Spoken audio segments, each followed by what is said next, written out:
ससुरु हमार हमें कुछ ना बुहले ससुरु हमार हमें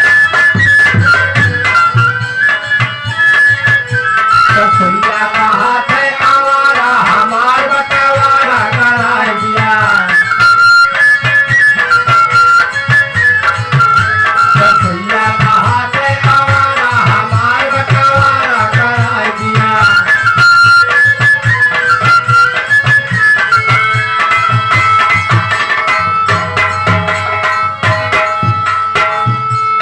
जेठरू हमार हमें कुछ ना बुहले जेठरू हमार हमें छलिया लगावे छिनारा हमार बटवारा कराई दिया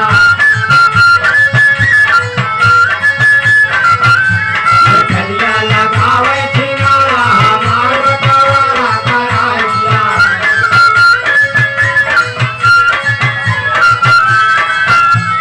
कहाँ माधव राम तरी धीर धरा गोरिया कहाँ माधव राम तरी भोले में दूसर लोहारा हमार बटवारा कराई दिया भोले में दूसर लोहारा हमार बटवारा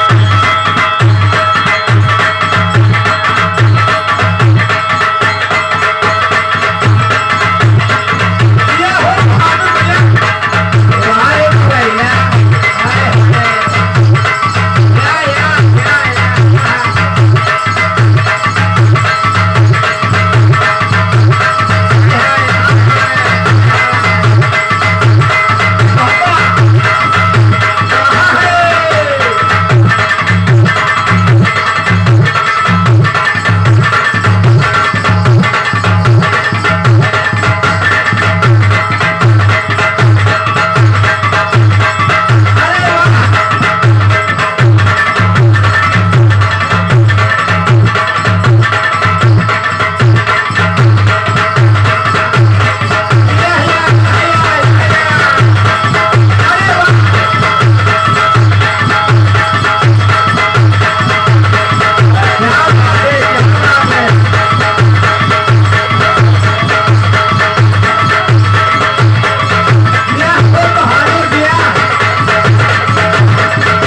जियो बहादुर के बच्चा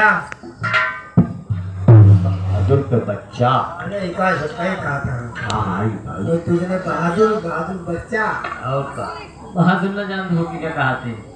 क्या जवान बहादुर कहा तो बड़ौला का बड़ी दूर से आवा योधा पाछे बले 28